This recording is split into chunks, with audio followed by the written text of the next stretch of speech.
Özellikle Şubat'ta başlayan elektrik faturalarının %125'lere kadar çıkması gerçekten ciddi olarak yatırımcının ve özellikle de tekstilcinin faturaları ödenemez hale getirdi.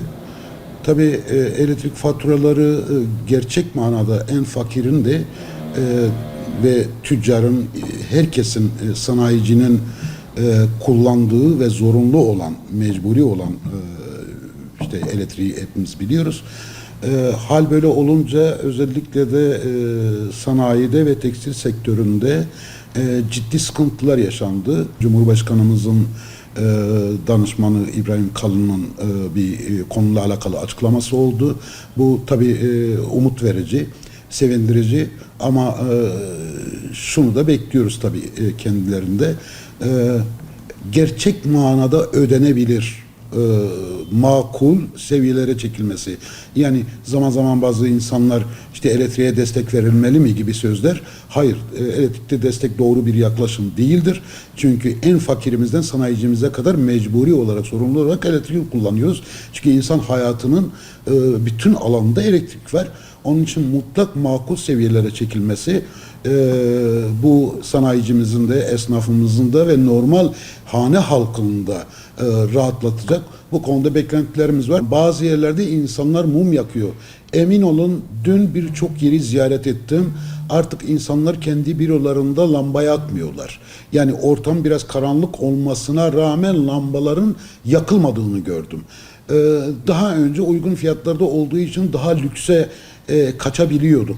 Ama bugün artık elektriklerimizi açmakta, kapatmakta da çok itina ediyoruz, dikkat ediyoruz. Çünkü gerçekten ödenebilir durumda değil artık insanlar. Bir asgari ücretlinin gelirini düşündüğün zaman elektrik, doğalgaz, su, işte bizim ilimizde belki su makul fiyatlardadır ama bunu büyük şehirlerde düşünürseniz oradaki maliyetleri de araçlar, yani toplu taşıma araçlarını, orada hayatta her şey para. Bunların hepsini düşünürseniz asgari ücretli sadece bunları öderse onun mutfağına hiçbir şey kalmayacak. Onun için doğalgazda da gerekli indirimlerin yapılması ve bu halkın feryadını herkesin duyması lazım diye düşünüyorum. Eğer varsayalım ki inşallah öyle bir şey olmaz, bu fiyatlar aşağı çekilmedi. Emin olun her gün artık iş yerleri kapanacak ve biz Batman hem genç nüfusa sahip hem tekstilde 40.000 çalışanımız olmasına rağmen hala işsizlikte ilk 10'un içerisindeyiz. Şöyle bir düşünün, Allah korusun, bir tekstilin yavaş yavaş kapanmasını düşünün. Bu il sosyal patlamalara neden olur. Çünkü bu insanların tümü işsiz kalır o zaman ve bu gerçekten düşünmek bile istemiyorum.